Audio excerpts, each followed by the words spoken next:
Squall is one of Final Fantasy's most well-known characters. While die-hard fans already know a lot about him, some facts aren't widely known.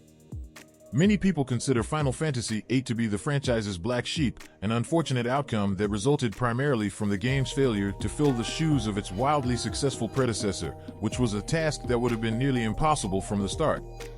People who manage to look at this game on its own merits rather than constantly comparing it to Final Fantasy VII will notice that the title has its own charm that makes for a unique gaming experience, combined with a combat system that, while somewhat complicated, still lends to some wildly entertaining moments.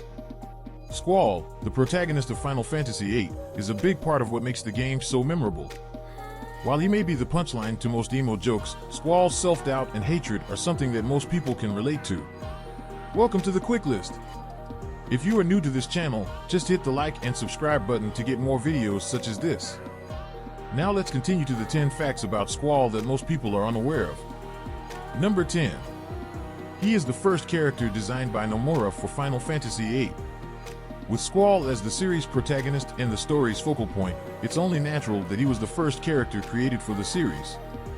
With Nomura's design of this iconic character, the tone of the story was set, despite the fact that several changes were made to the original design. Number 9. He used to have longer hair and appeared less rugged. Originally, Nomura intended for Squall to have much longer hair than he did in the final version, as well as more angular and elegant facial features. Yoshinori Kaites, however, was not a fan of his initial appearance and requested that Nomura crop his hair and make him appear more rugged. This resulted in the Squall character design that we all know and love to this day. Number 8. The scar on Squall's face was made on the spur of the moment. Cloud's hair is over the top for a reason. Nomura wanted a unique aspect of Cloud's character design that would be the first thing people notice about this character. This mentality was also applied to Squall's scar, which was added to the character before the origin of the scar was established. Number 7. The fur lining on Squall's jacket was designed to be a challenge for the FMV animators. When it came to character designs, Nomura definitely went above and beyond the Call of Duty, and one only needs to look at the motivation behind the inclusion of Squall's fur-lined jacket to understand why. Nomura apparently included this type of jacket in Squall's design solely to challenge the FMV animators, which is a rather sadistic move when you think about it. Number 6. Squall's appearance was heavily influenced by River Phoenix. Nomura has openly admitted that Squall's appearance was heavily influenced by a particular actor who was popular at the time. That actor was none other than River Phoenix, Joaquin Phoenix's older brother. Only a few of this actor's photographs reveal the similarities. Number 5. Kaites wants to change a scene in Fisherman's Horizon during the concert.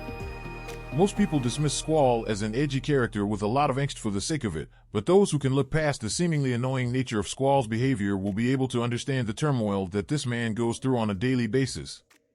However, there's one scene where writing off his behavior is more difficult than usual. During the concert in Fisherman's Horizon, Rinoa ends up teasing Squall to the point where he physically lashes out at her, only for Rinoa to dodge his blow. Regardless of how he felt at the time, there's no excuse for Squall to raise his hand on Rinoa, something Kaites apologizes for in later interviews, saying how he would have liked to erase that particular moment from the game entirely. Number 4. Squall and Rinoa have some interesting dummy dialogue. Dummy dialogue is a common occurrence in most text-heavy games, and Final Fantasy VIII is no exception. This dub dialogue is spoken when Squall saves Rinoa and takes control of the Ragnarok. In this conversation, Rinoa attempts to make Squall jealous of her previous relationship with Seifer, but the protagonist is unfazed by this information.